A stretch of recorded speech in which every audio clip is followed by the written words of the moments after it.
hoy publiqué un decreto mediante el cual se extingue Luz y Fuerza del Centro, la empresa pública encargada hasta ayer del servicio de energía eléctrica en el Distrito Federal y en diversos municipios del Estado de México, Hidalgo, Puebla y Morelos.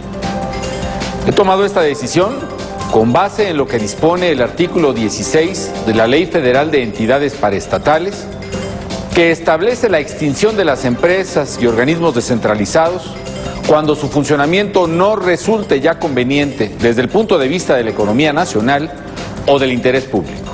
Quiero ser muy enfático en esto. El servicio eléctrico no se privatiza de ninguna manera, ni en el centro del país, ni en ninguna otra parte.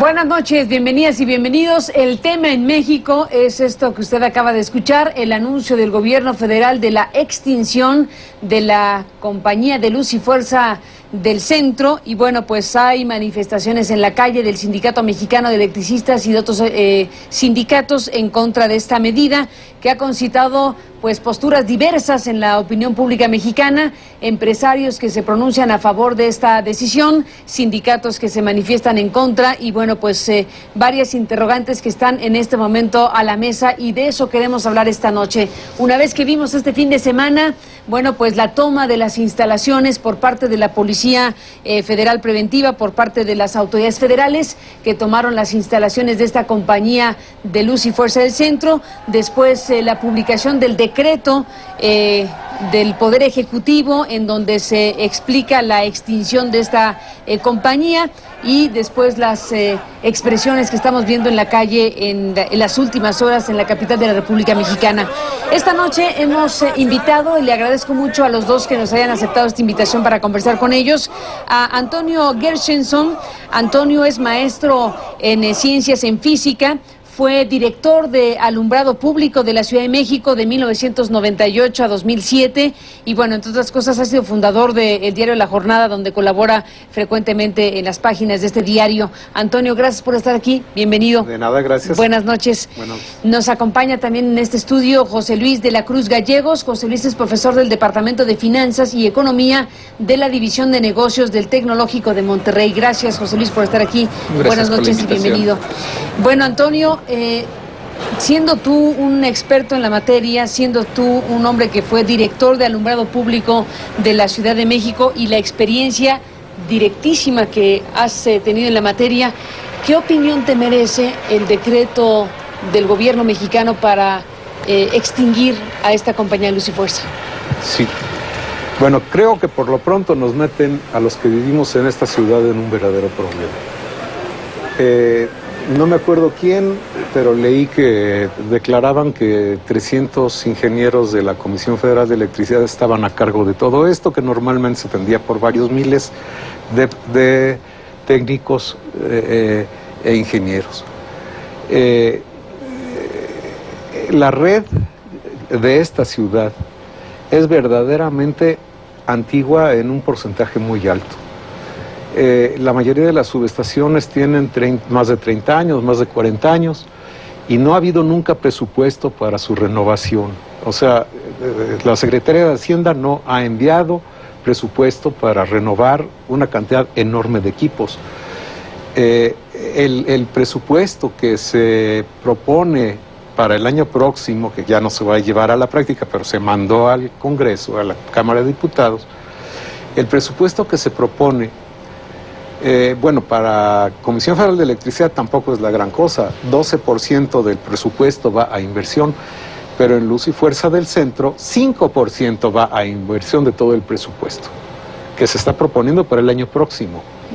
1.600 millones, cuando que la empresa había estimado la necesidad de 9.706 veces más para renovar equipos de más de 30 años y cosas así que ahora van a ser 31, más de 31 y así, porque pues ya no se hizo. Entonces, pues sí, es una cosa muy complicada. puede haber habido los problemas y haber los problemas que hay y que hubo, pero el personal que estaba a cargo de esto ya conocía esa red tan complicada, tan antigua, tan vieja.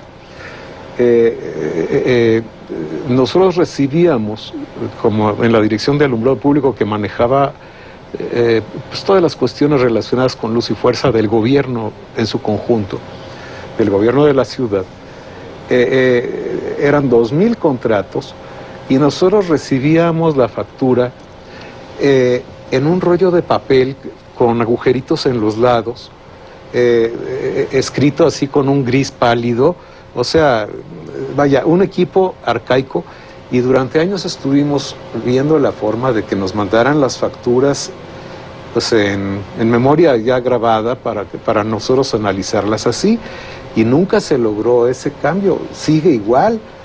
Entonces nuestro personal tenía que copiar a computadora todo eso para poderlo analizar con computadora, porque no íbamos a aprobar 2,000 contratos así nomás, y tampoco se podían revisar una por una, además ni siquiera se podía, vaya. Había que analizarlo con computadora. Entonces eso da una idea de hasta qué punto está atrasado todo, obsoleto. Yo no sé, yo creo que no se le puede echar la culpa a un técnico o a un ingeniero, sino al que manda el presupuesto y al que lo recorta. Porque la mayoría de esas cosas son compradas, no las hacen ahí, las compran, se instalan y punto. Y si no hay dinero, pues no se compra. ¿Cuáles son los ángulos, José Luis de la Cruz, que destacarías frente a la decisión que toma el gobierno de la República? Hay varias cosas ahí a la mesa. A mí me parece que lo que uno debe de tomar conciencia es, en las propias declaraciones del gobierno federal hay un sentido de crisis.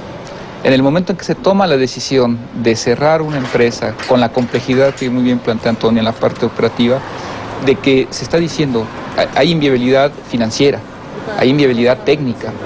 La cuestión aquí es preguntarse, bueno, ¿qué nos llevó a dicha situación? Sin duda se plantea, digamos, en general, que digamos hay una corresponsabilidad en la parte sindical, pero no debemos de perder de vista que en realidad quienes dirigen y han dirigido la empresa durante los últimos lustros, pues fundamentalmente son funcionarios designados por el gobierno federal.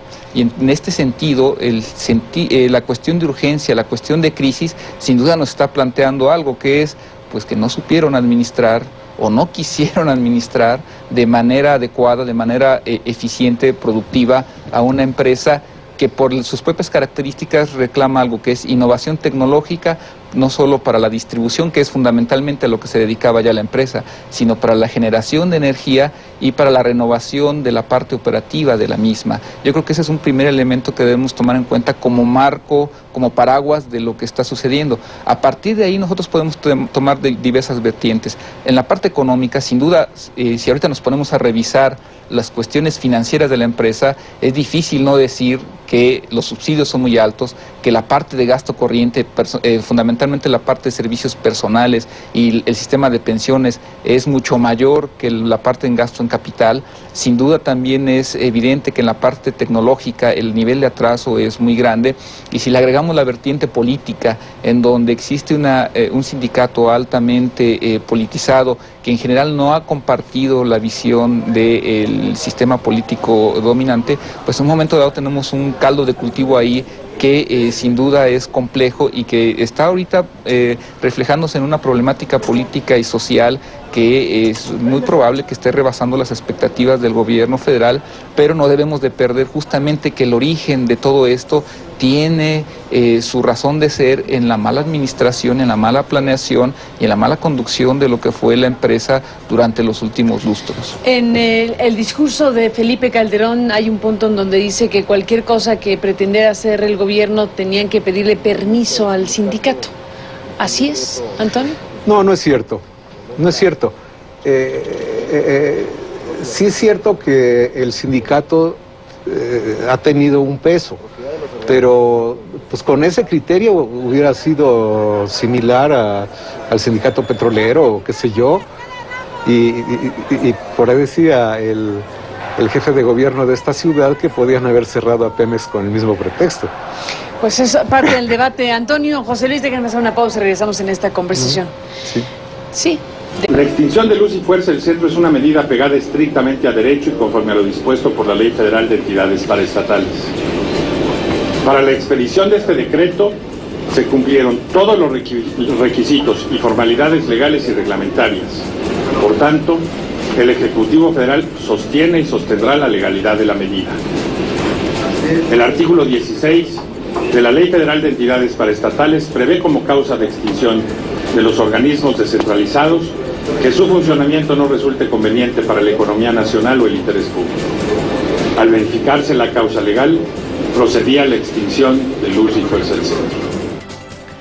Bueno, regresamos en esta revisión.